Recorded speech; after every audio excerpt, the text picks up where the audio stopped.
Syekh Abdul Qadir Al-Jailani, lahir pada tahun 1077 Masehi, 469 Hijriah, di mana saat kelahirannya sang ibu sudah mencapai usia 60 tahun di sebuah tempat bernama Jailan.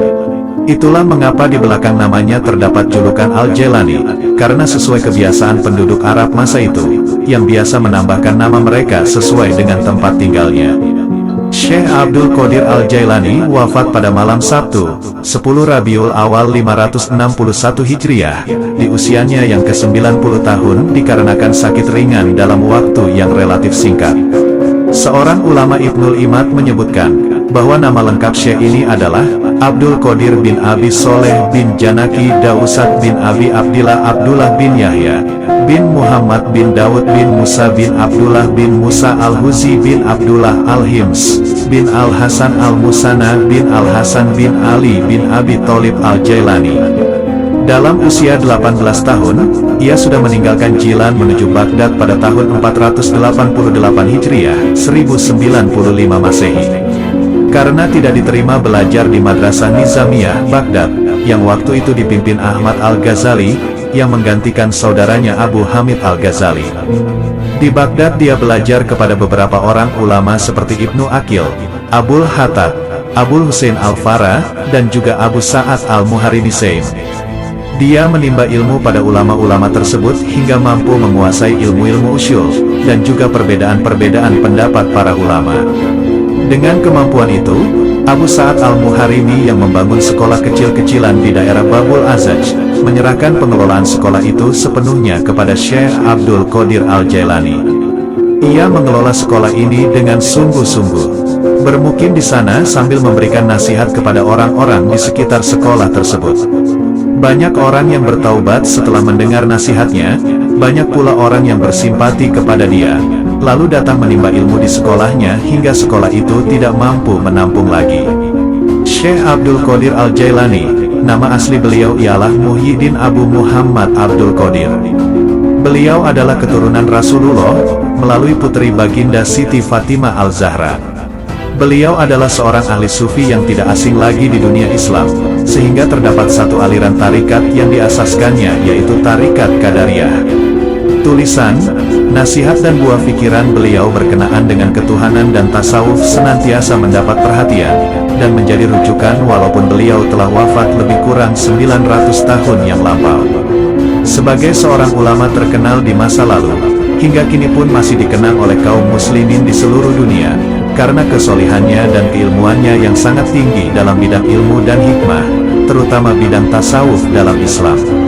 Begitu juga nasihat beliau masih terdengar dan jadi panutan bagi sebagian besar kaum muslim dunia. Sungguh indah mengenang beliau karena kesalehannya, nasihatnya juga amalan soleh beliau. Nasihat Syekh Abdul Qadir Al-Jailani sungguh begitu dalam maknanya dan isinya yang mengisi ruang hati. Berikut akan dibacakan beberapa nasihat-nasihat beliau sebagai berikut. Makhluk dan halik tidak berkumpul. Dunia dan akhirat juga tidaklah berkumpul dalam satu hati. Ada kalanya makhluk dan ada kalanya halik di hatimu. Ada kalanya dunia dan ada kalanya akhirat.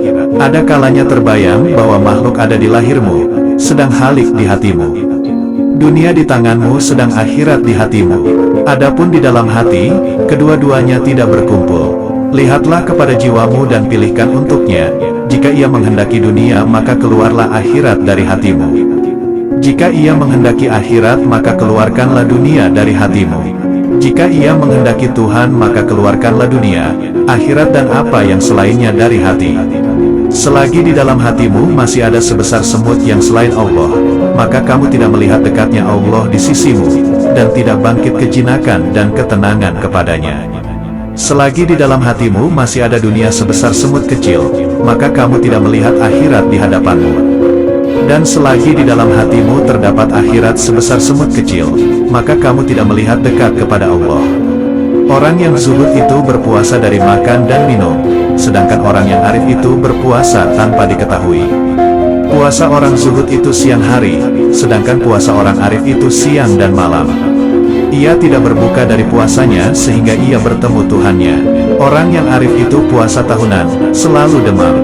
Puasa tahunan dengan hatinya, demam dengan rahasianya, dan ia tahu bahwa sembuhnya itu adalah dengan bertemu Tuhannya dan dekat kepadanya. Lelah itu selama kamu berkemauan untuk menuju dan berjalan kepadanya. Apabila kamu telah sampai dan habis jarak perjalananmu, dan kamu berada di dalam rumah dekat dengan Tuhanmu, maka hilanglah beban itu. Maka tetaplah terhibur dengannya, yang berada di dalam hatimu, dan kamu akan bertambah sehingga kamu mengambil sesuatu di sampingnya. Mulanya kamu kecil kemudian menjadi besar.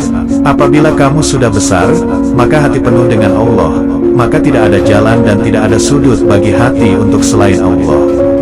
Jika kamu ingin sampai kepada ini, maka jadilah kamu mengikut perintahnya, mencegah segala larangannya, berserah diri kepadanya dalam kebaikan dan keburukan, kaya dan fakir, mulia dan hina. Wahai anak, apabila kamu tidak memiliki Islam, maka kamu tidak memiliki iman. Dan bila kamu tidak memiliki iman, maka kamu tidak memiliki keyakinan. Apabila kamu tidak memiliki keyakinan, maka kamu tidak mempunyai makrifat dan pengetahuannya. Ini adalah bertingkat-tingkat. Apabila Islam telah benar bagimu, maka penyerahan itu telah benar bagimu. Jadilah kamu orang yang berserah diri kepada Allah dalam seluruh keadaanmu, disertai dengan memelihara batas-batas syarak dan menepati syarak itu. Serahkan kepada Allah akan hak jiwamu dan selainmu. Perbaikilah kesopanan terhadap Allah dan makhluknya. Janganlah kamu berbuat aniaya terhadap dirimu dan orang lain, karena perbuatan aniaya itu kegelapan di dunia dan di akhirat. Janganlah kamu melihat amalmu, walaupun anggota-anggota badanmu bergerak untuk amal dan hatimu beserta zat, yang mana amal itu ditujukan kepada Allah. Apabila hal ini sempurna bagimu, maka hatimu menjumpai mata yang dapat melihat. Makna menjadi bentuk, yang gaib menjadi hadir, berita menjadi terang.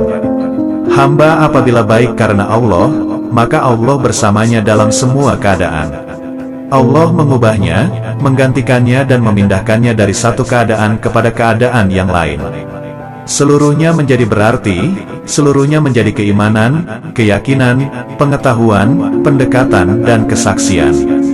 Seluruhnya menjadi siang tanpa malam, sinar tanpa gelap, jernih tanpa keruh, hati tanpa nafas, rahasia tanpa kasar, fana tanpa wujud, gaib tanpa hadir. Seluruhnya menjadi kitab gaib dari mereka dan dirinya. Seluruh ini pangkalnya adalah jinak kepada Allah, sehingga kejinakan ini sempurna antara kamu dan Allah.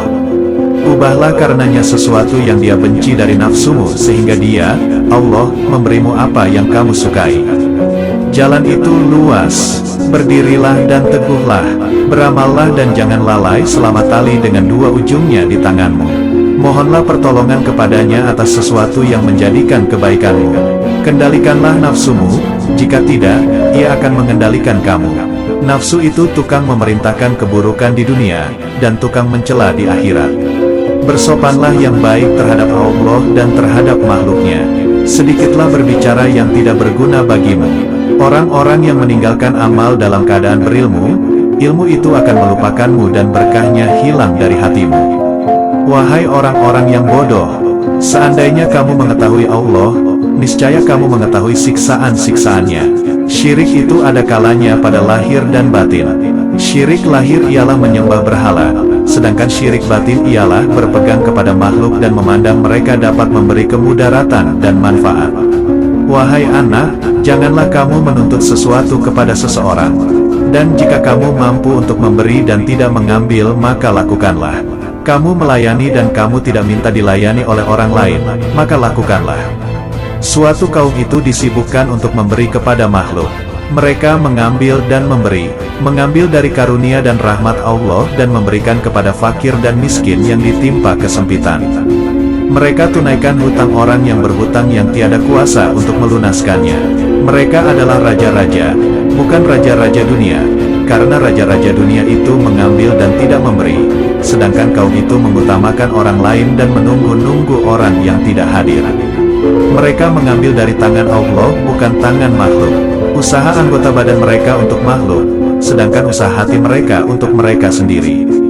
Mereka berinfak, memberikan harta, itu karena Allah bukan karena hawa nafsu, bukan karena pujian dan sanjungan. Tinggalkan kaum yang sombong terhadap Allah dan terhadap makhluk, karena sombong itu termasuk sifat orang-orang pemaksa, yang mana mereka dibenamkan ke dalam neraka jahanam. Apabila kamu marah kepada Allah, maka kamu sombong kepadanya. Jadikanlah akhiratmu itu sebagai modalmu, dan jadikan dunia itu sebagai keuntunganmu. Gunakanlah seluruh waktumu untuk menghasilkan akhiratmu. Lalu apabila dari waktumu itu ada sedikit yang tersisa, maka gunakanlah untuk berusaha dalam urusan duniamu dan mencari penghidupanmu. Nasihatilah dirimu terlebih dahulu, barulah kemudian menasihati orang lain. Kamu harus lebih memperhatikan nasib dirimu. Janganlah kamu menoleh pada orang lain, sedangkan dalam dirimu masih ada sesuatu yang harus diperbaiki. Janganlah kamu takut kepada makhluk dan janganlah kamu berharap kepada mereka, karena hal itu menunjukkan betapa lemahnya imanmu. Hendaklah engkau istiqomah dalam cita-citamu, sehingga engkau memperoleh ketinggian, karena Allah Subhanahu wa Ta'ala akan memberimu sesuatu yang layak dengan cita-citamu, dengan kebenaran dan keikhlasanmu. Bersungguh-sungguhlah engkau, songsong dan kejarlah, karena sesuatu itu tidak akan datang kepadamu begitu saja tanpa berusaha memperolehnya, sedangkan engkau mempunyai kewajiban untuk melakukan amal kebaikan sebagaimana engkau diwajibkan untuk mencari rezeki.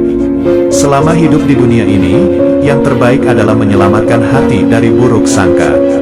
Orang itu dikatakan dekat dengan Allah selama dia meluangkan waktunya untuk berzikir setiap hari. Bantulah orang fakir dengan sebagian harta kalian. Jangan pernah menolak pengemis, padahal kalian mampu memberikan sesuatu untuknya baik sedikit maupun banyak. Raihlah kasih sayang Allah dengan pemberian kalian. Bersyukurlah kepada Allah yang telah membuat kalian mampu memberi. Jika pengemis adalah hadiah dari Allah, sementara kalian mampu memberinya, mengapa kalian menolak hadiah itu? Bohong kalau kalian mendengar nasihat dan menangis di hadapanku, tapi saat orang datang meminta uluran tangan, kalian malah membiarkannya. Itu menunjukkan bahwa tangisan kalian belum karena Allah. Seorang yang berzuhud dan berada pada tahap permulaan, mesti menghindarkan diri daripada semua manusia dan orang-orang fasik yang melakukan maksiat. Tetapi setelah mencapai tahap kesempurnaan, dia tidak akan menghindarkan diri, bahkan dia akan mencari mereka, karena penawar mereka itu ada padanya. Karena apabila seseorang itu telah mengenal Allah, dia tidak akan menghindar dari sesuatu apapun dan tidak akan takut selain daripada Allah. Barang siapa yang sudah sempurna makrifatnya kepada Allah, maka makrifat itulah yang akan menjadi pemandu baginya. Seseorang bertanya kepada Syekh bagaimana untuk mengeluarkan cinta kepada dunia. Hendaklah engkau melihat dengan kedua-dua mata hatimu kepada cacat celah dunia ini. Perangilah hawa nafsumu hingga ia menjadi tenang. Jika nafsumu telah tenang, maka engkau akan mampu melihat cacat celah dunia ini, dan kamu akan bersikap zuhud terhadap dunia ini. Ketenangan itu akan wujud jika engkau memandang dari hati dan menyesuaikannya dengan bisikan batinmu. Jika engkau menginginkan kemakrifatan kepada Allah, maka engkau ridalah dengan koda dan kadarnya, dan janganlah engkau jadikan nafsu, syahwat, perangai, dan keinginanmu sebagai sekutu baginya dalam kedua-dua hal tersebut. Tundukkan nafsumu sebelum engkau ditundukkannya. Disampaikan di Madrasah Al-Mamurah, hari Ahad pagi, 3 Syawal 545 Hijriah. Sesungguhnya, siapa yang ingin memperbaiki dirinya, maka hendaklah dia berlatih memerangi nafsunya, sehingga dirinya bebas daripada cengkeraman nafsu, karena seluruh nafsu itu mengajak kepada kejahatan. Hai pemuda, nasihatilah dirimu sendiri terlebih dahulu sebelum kamu menasihati orang lain. Janganlah engkau berlebih-lebihan dalam menasihati orang lain sedangkan dalam dirimu sendiri masih bersemayam sesuatu yang engkau perlu perbaiki. Celakalah engkau, sekiranya engkau tahu bagaimana membersihkan orang lain, sedangkan engkau buta untuk membersihkan dirimu sendiri. Bagaimana seorang yang buta dapat memimpin orang lain? Wahai hati, wahai roh, wahai manusia, wahai jin, wahai orang-orang yang berharap kepada Maharaja, marilah kita ketuk pintu Maharaja.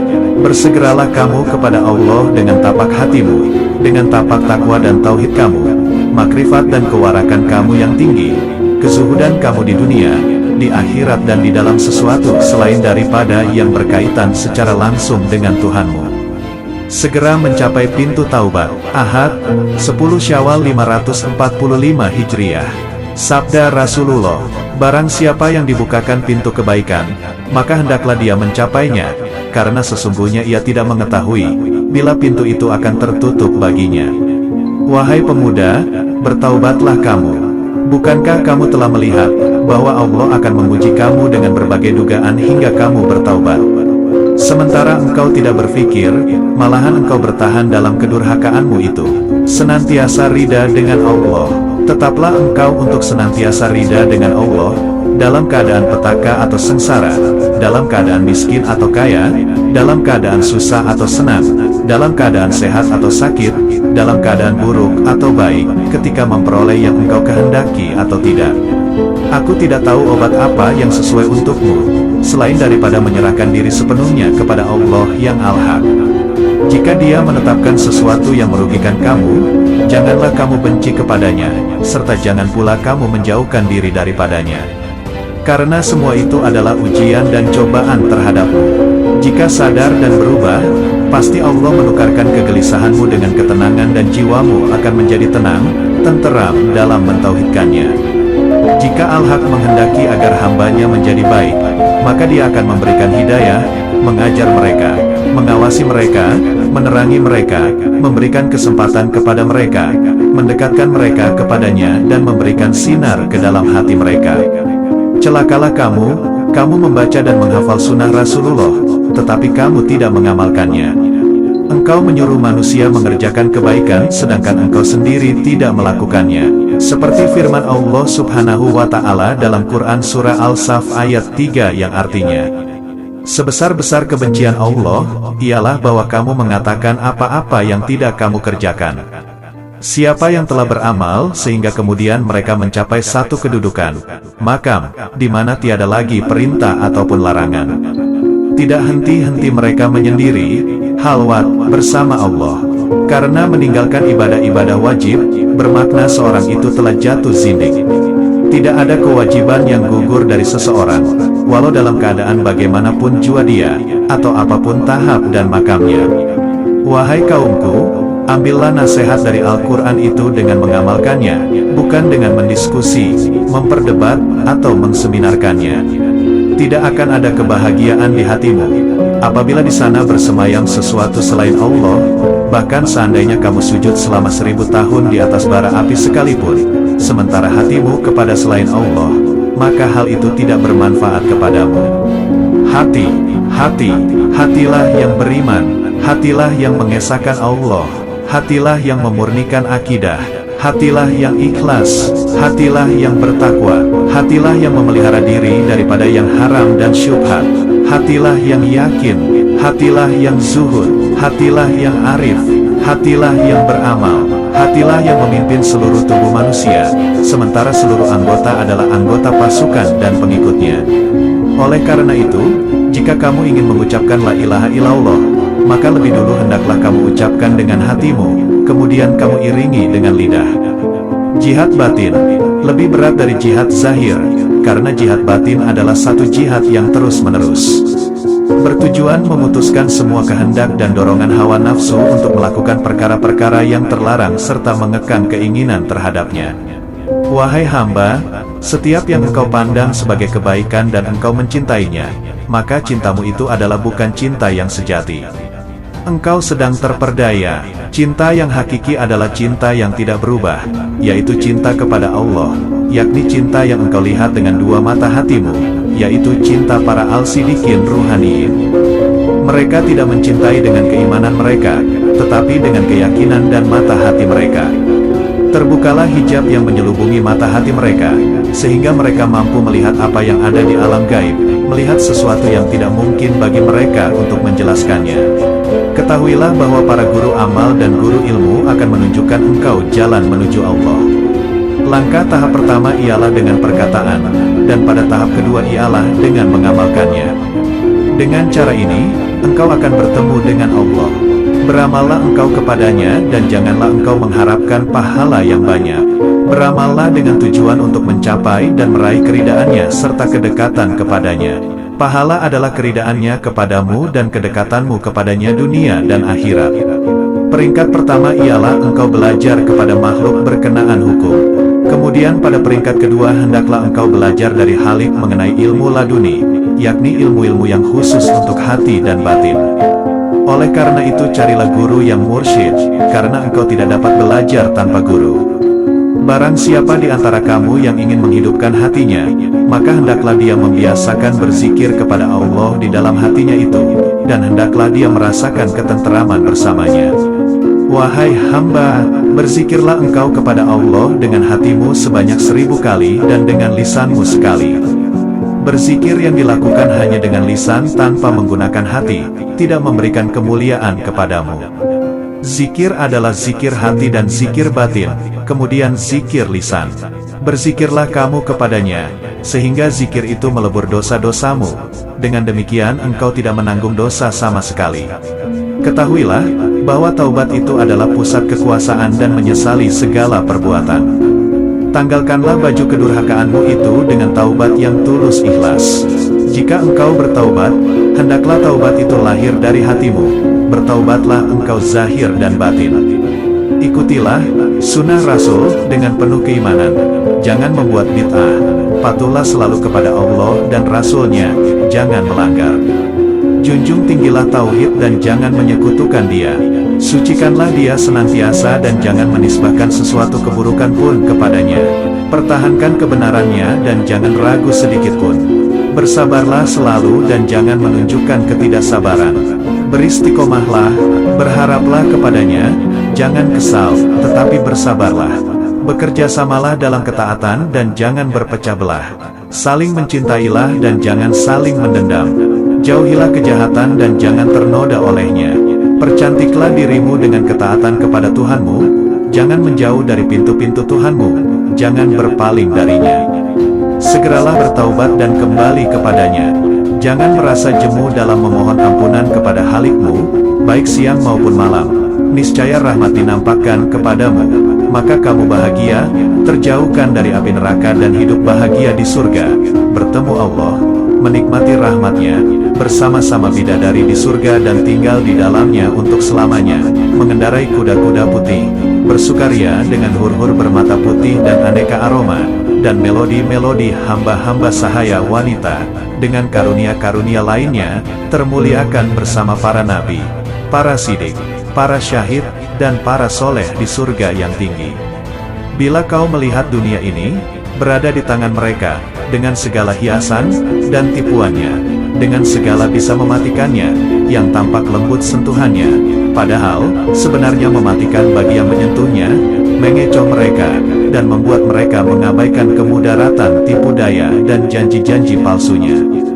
Bila kau lihat semua ini, berlakulah bagai orang yang melihat seseorang menuruti nalurinya, menonjolkan diri, dan karenanya, mengeluarkan bau busuk. Bila kau enggan memperhatikan kebusukannya, dan menutup hidung dari bau busuk itu, begitu pula kau berlaku terhadap dunia. Bila kau melihatnya, palingkan penglihatanmu dari segala kepalsuan, dan tutuplah hidungmu dari kebusukan hawa nafsu, agar kau aman darinya dan segala tipu dayanya, sedang bahagianmu menghampirimu segera, dan kau menikmatinya. Allah telah berfirman kepada Nabi pilihannya, dan janganlah kamu tujukan kedua matamu kepada yang telah kami berikan kepada beberapa golongan dari mereka, sebagai bunga kehidupan dunia, untuk kami uji mereka dengannya, dan karunia Tuhanmu lebih baik dan lebih kekal.